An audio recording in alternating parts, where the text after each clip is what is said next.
성경 봉독하겠습니다. 여호수아 24장 1절에서 7절 말씀, 구약 성경 356면에 있습니다. 여호수아 24장 1절에서 7절 말씀 한 절씩 교독하겠습니다. 여호수아가 이스라엘 모든 지파를 세겜에 모으고 이스라엘 장로들과 그들의 수령들과 재판장들과 관리들을 부르매 그들이 하나님 앞에 나와 선지라.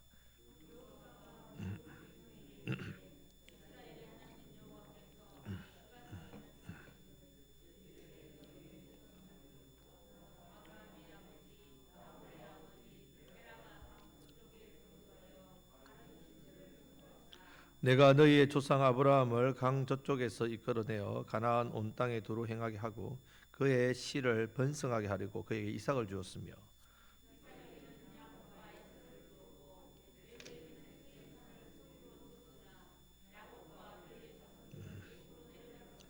내가 모세와 아론을 보내었고 또 애굽에 재앙을 내렸나니 곧 내가 그들 가운데 행한 것과 같고 그 후에 너희를 인도하여 내었도다. 내가 너희의 조상들을 애굽에서 인도하여 내어 바다에 이르게 한즉 애굽 사람들이 병거와 마병을 거느리고 너희의 조상들을 홍해까지 쫓아오므로 너희의 조상들이 나 여호와께 부르짖기로 내가 너희와 애굽 사람들 사이에 흑암을 두고 바다를 이끌어 그들을 덮었나니 내가 애굽에서 행한 일을 너희의 눈이 보았으며 또 너희가 많은 날을 광야에서 거주하였느니라. 아멘. 자, 전도서 5장에 보면 참예배와 헛된 예배가 있다고 말씀을 드렸습니다. 구분하는 기준이 두 가지가 없으면 헛된 예배입니다. 첫째, 말씀이 없으면 헛된 예배입니다. 하나님은 일을 행하시기 전에 뭐부터 주신다고요? 말씀부터 주시기 때문에. 말씀은 두 가지를 했지요. 명령과 약속. 먼저 명령하십니다. 그 명령의 말씀 순종하면 약속의 말씀. 이 약속의 말씀이 우리에게 뭐라고요? 복이라고 했습니다. 복된 말씀. 자, 이것이 하나님의 일하심과 하나님의 역사와 은혜와 복을 주시는 원리입니다. 원리. 이 원리대로 하나님은 역사하십니다. 모든 일에 하나님께서 이렇게 역사하기 때문에 말씀이 없다. 예배는 당연히 헛된 예배지요. 하나님 일하심이 없고 능력이 없고 은혜가 없기 때문에. 자, 말씀을 듣지 않으면 내가 아무리 헌신하고 해도 모든 이 헌신 믿음으로 한 것 아니고, 그래서 이 예배는 하나님 받지 않습니다. 자, 둘째, 말씀을 들을 때 말씀에 대한 순종하고자 하는 마음, 이 결심이 없으면 헛된 예배입니다. 구약에서는 서원이라고 하죠. 서원. 자, 말씀대로 살겠다는 결단 없이 말씀을 듣는다. 그 상식적으로 그거는 예배가 될 수 없지요. 하나님 말씀을 하나님 우리에게 왜 주십니까? 듣고 교훈 받고 뭐 좀 여러분들이 뭔가 좀 뭐 이렇게 좀 수준 높은 어떤 지적 소유 뭐 이런 겁니까? 그런 게 아니지 않습니까? 말씀을 주시는 이유는 말씀대로 순종하라. 그래서 우리가 말씀을 들을 때는 이 말씀에 대해서 내가 순종하고자 하는 결심을 하고 말씀을 들어야 이 예배를 받으십니다. 자, 말씀이 있어야 바른 예배고 말씀을 듣고 순종할 결단한 마음이 있어야 바른 예배입니다. 자, 바른 예배를 드리실 축복합니다. 자, 여호수아 23장은 이제 여호수아의 고별 설교입니다. 이 고별 설교. 자, 이 고별 설교였는데 그 당시 이스라엘 백성들은 하나님께서 아브라함에게 약속하신 땅의 한 5분의 1 정도밖에 차지를 못했습니다. 나머지 5분의 4가 여전히 가나안 거민이 그곳에 거주하고 있었습니다. 그 상태에서 여호수아는 늙었다고 했습니다. 우리가 다 이 땅을 차지할 수 있겠느냐 걱정하는 마음이 생길 수밖에 없지요. 자, 그래서 이 여호수아가 설교를 하는 겁니다. 그래서 백성을 모아놓고 이제 말씀을 전합니다. 이 예배죠. 그리고 백성들에게는 말씀을 듣고 그 말씀대로 살아가는 결단을 하도록 합니다. 그래서 이 설교에 여호와가 이 말이 무려 13번이나 나옵니다. 여호와께서 과거에도 싸워 주셨던 것처럼 미래에도 싸워 주신다는 말씀을 전합니다. 이스라엘 지도자에게는 하나님 너희와 함께 행하시고 너희를 위해 싸워 주시니까 너희의 할 일은 여호와를 친근히 해라 이렇게 표현합니다. 친근히, 이 말은 연합이라는 뜻이에요. 연합. 하나님께 딱 붙어 있기만 하면 된다. 누가 싸우니까? 하나님 싸우니까.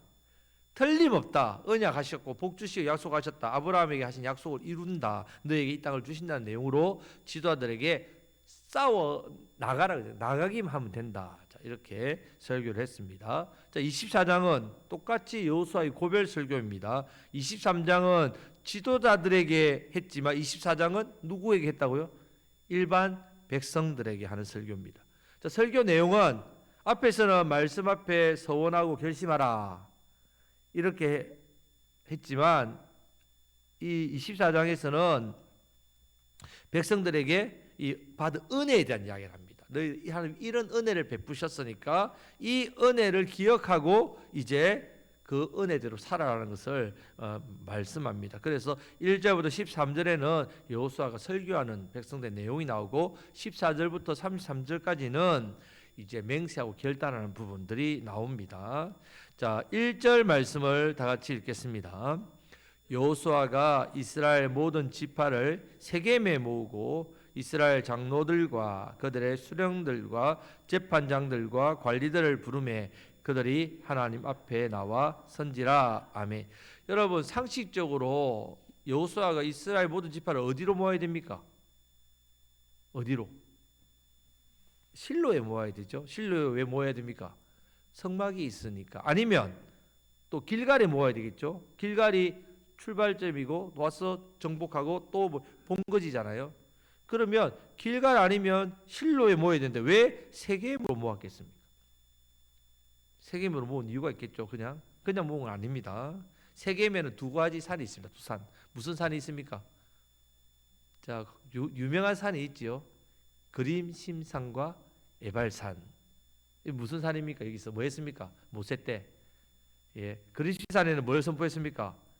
축복. 에발산은 저주. 중간에서 이스라엘 백성들이 그 산 골짜기에서 아멘 했죠. 자, 자연적인 음량 시설이 되어 있어서 하나님 말씀이 딱 전하기 좋고, 세겜은 신명기 27장에 하나님 명령이 나오고 순종하는 것이 나오고, 이스라엘 백성들에게 너희가 가나안 땅에 들어가거든 에발산과 그리신 사이에 제단을 하나 쌓아서 에발산 쪽에 속한 제단을 만들고 그 큰 돌을 사서 거기에 율법을 새기고, 이스라엘 백성의 절반은 그리신산의 절반, 에발산의 절반 해서 축복과 저주의 말씀을 낭독 선포했죠. 그때 백성들이 어떻게 했습니까? 아멘 했단 말입니다.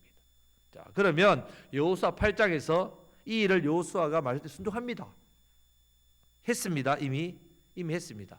자, 그래서 백성들이 말씀 따로 살기로 조상들에게 명령하셨던 곳 다시 와서 어떻게 해요? 되새기는 겁니다. 고별 설교니까. 그래서 어디로 불렀다고요?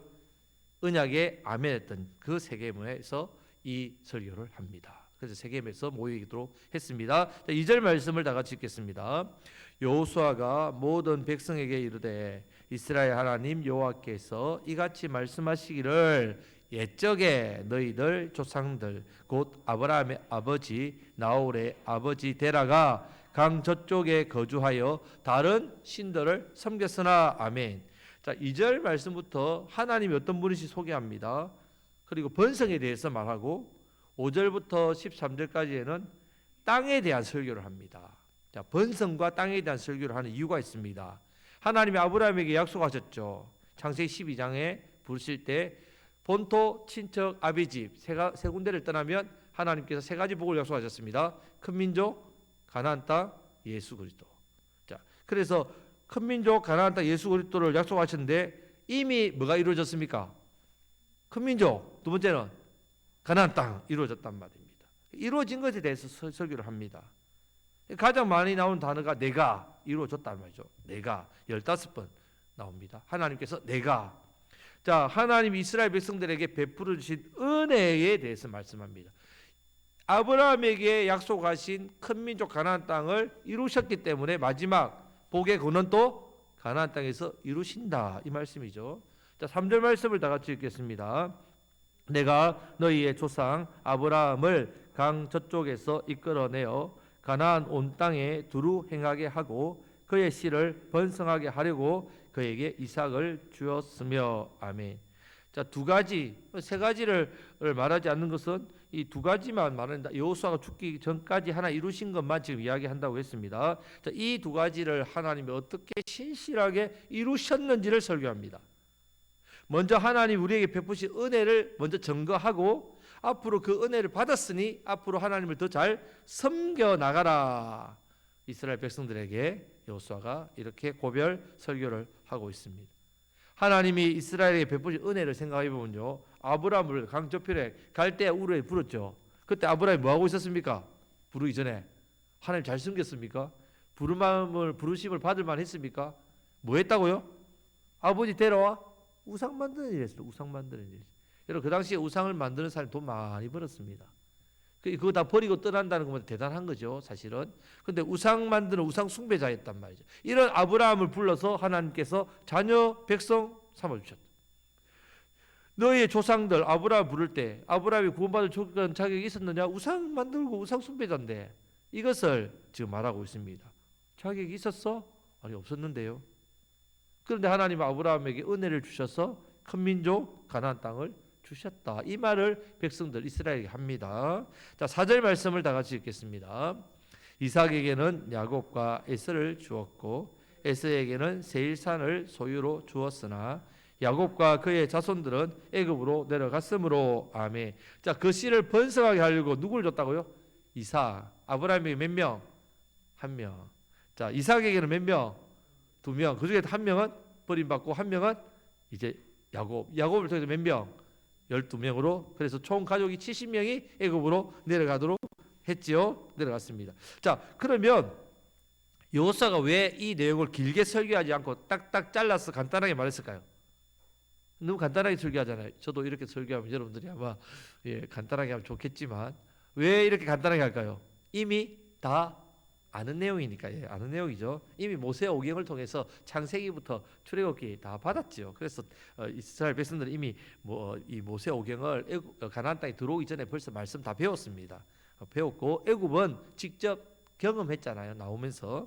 자, 그래서 다 안다는 말입니다. 그래서 이스라엘 백성들이 애굽으로 갈 때 70명이었는데 번성해서 400년 만에 남자만 장정 60만, 남녀노소 다 합하면 200에서 300만 큰 민족을 이루었다. 이것을 하나님께서 4절 말씀에 여호수아를 통해 증거 설교하고 있습니다. 자, 5절 6절 말씀을 다 같이 읽겠습니다.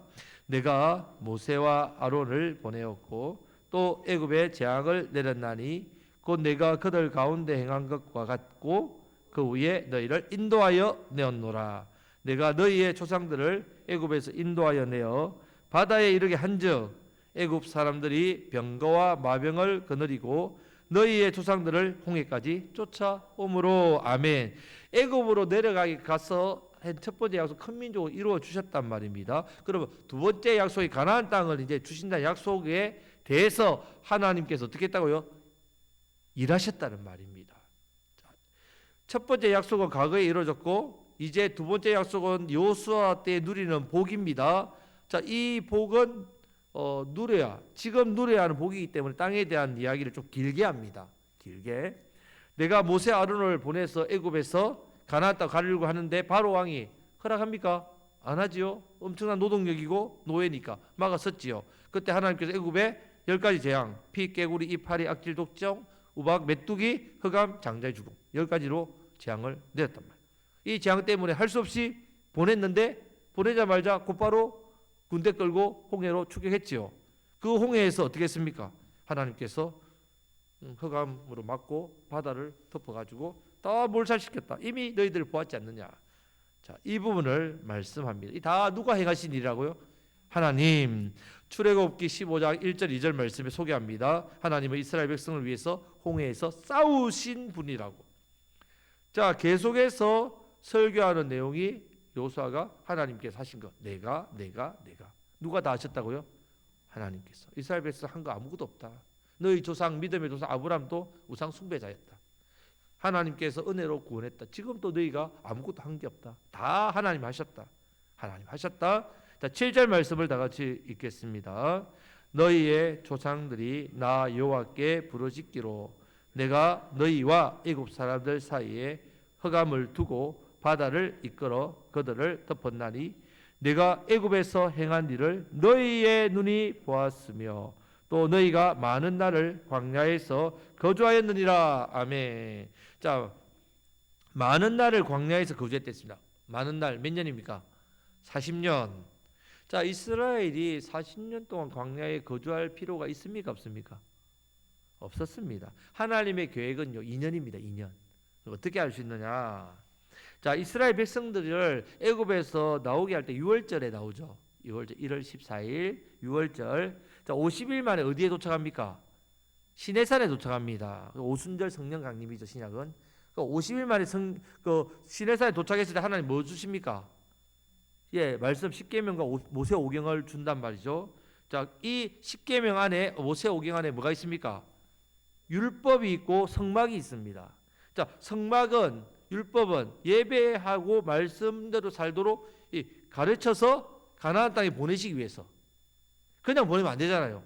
애굽에 종살이하던 백성이 갑자기 가나안 땅에 가서 하나님 백성으로 살 수 있습니까? 안 되니까 하나님은 시내산으로 불러서 거기서 율법과 성막, 예배 이것을 가르쳤단 말입니다. 자, 성막을 짓는데 얼마나 시간이 걸렸습니까? 2년이 걸렸단 말입니다. 그러니까 하나님의 계획은 성막을 지으면서 어떻게 해요? 훈련시켜서 2년 후에 어디로? 가나안 땅으로. 자, 그래서 이후에 이스라엘 백성들을 가데스 바네아를 통해서 가나안 땅에 들어보내려고 정탐꾼을 보내죠. 정탐꾼을 보내는데 이 정탐꾼이 며칠 동안 정탐합니까? 40일 와서 여호수아 갈렙 빼고 10명은 뭐랍니까? 악평을 하지요. 그곳은 안악자손이 있고 성이 크고 우리는 그에 비해서 뭐 같다고요? 메뚜기. 그래서 애굽으로 돌아가자. 지도자를 세웠어. 그 일에 대해서 하나님께서 그 불순종에 대해서 어떻게 합니까? 징계로 하루를 몇 년? 1년, 40년 동안 광야 생활을 했단 말이에요. 자, 하나님께서 이스라엘 백성들을 가나안 땅에 보내기 위해서 어떻게 하셨는가 하면요. 첫 번째 모세와 아론을 보내셨고, 둘째는 끝까지 보내지 않으려고 하는 바로 왕과 싸워주셨죠. 세 번째는 불순종하니까 다 멸하기로 했습니다. 원래는 모세를 통해 다시 민족을 세우겠다 했습니다. 그런데 모세가 중보기도 하죠. 하나님 용서해 줍니다. 그리고 40년 광야에 다 죽이야 되는데 다 죽이지 않고 광야 2세대. 그 세대만 어떻게 해요? 가나안 땅, 여호수아 갈렙과 포함해서 가나안 땅으로 들어가게 하는데 인구가 줄었다? 안 줄었다?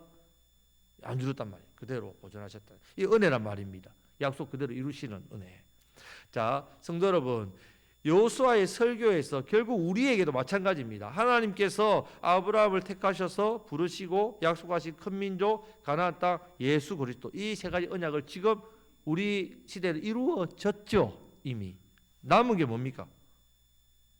천하 만민이 예수님을 통해서 복받게 되는 일. 이 일이 우리에게 남은 사명이란 말입니다. 자, 이 사명이 남았습니다. 자, 여호수아의 고별 설교에서 하나님이 다 이루셨는데 우리는 이제 하나님만 믿고 신뢰하면서 주신 말씀대로 그 명령대로 순종하고 사명 감당하기만 하면 됩니다. 누가 일하신다고요? 하나님 일하신다. 이 증거를 하시는 거예요. 지금도 이 여호수아 시대 이 말씀 우리에게 왜 주시냐? 지금도 동일하게 하나님 어떻게 해요? 일하신다. 어떤 사람에게 약속하신 이 언약을 위해 수동 들고 사명 감당하는 사람. 여러분, 사명자가 수명자입니다. 여러분들의 수명은, 여러분들의 건강은 여러분들이 지키는 게 아닙니다. 여러분의 날수와 연수를 여러분들이 정하는 게 아닙니다. 누가 정해준단 말입니까? 하나님. 어떤 사람? 기준으로, 사명 기준으로. 그걸 기억하셔야 됩니다. 자, 따라하시겠습니다. 사명자가 수명자입니다. 예. 그래서 함부로 죽는단 말을 하면 안 됩니다. 여러분들이 함부로 아이고 죽겠네, 배고파 죽겠네, 잠아 죽겠네, 아파 죽겠네, 힘들어 죽겠네 그러면 안 됩니다. 여러분 사명으로 사셔야 됩니다. 사명이 복이 되기 때문에, 사명이 복되기 때문에 사명을 품고 사명으로 나아가면 복된 인생이 됩니다. 왜? 하나님이 그 사명으로 일하시니까. 우리 교회도 마찬가지입니다. 우리에게 주신 사명, 이거 잘 감당하면 사명 안에 복이 있기 때문에 하나님이 우리 교회에 복을 줍니다. 사명 때문에 역사하시기 때문에, 일하시기 때문에 하나님의 역사 일이 일어납니다. 자, 이 은혜가 있으시길 축복합니다. 하나님 일하심의 방법입니다. 하나님 일하심의 원리입니다. 말씀 주시는 원리입니다. 말씀을 주실 때 우리가 말씀을 듣고 순종하고자 하는 마음, 참된 예배, 참 예배를 드리면 하나님께서 그 사명 붙드는 자에게 사명에 필요한 은혜와 능력, 건강, 복을 주신단 말이에요. 하나님 일하십니다. 우리에게 주신 귀한 사명, 이번 한 주 동안도 이제 여러분들이 모여서 예배를 드리시고 흩어져서 세상에 나아가서 또 자기 희생적인 사랑, 예수님이 우리를 사랑하신 것처럼 우리도 서로 사랑하고 우리에게 맡겨주신 사명, 삶을 또 그 복음을 잘 수종들면 감당하면 우리 하나님께서 일하십니다. 역사하십니다. 이 은혜로 많은 영혼을 살리시는 귀한 사명 잘 감당하시는 저와 여러분이 되시기를 주님의 이름으로 축복합니다. 아멘. 기도하겠습니다.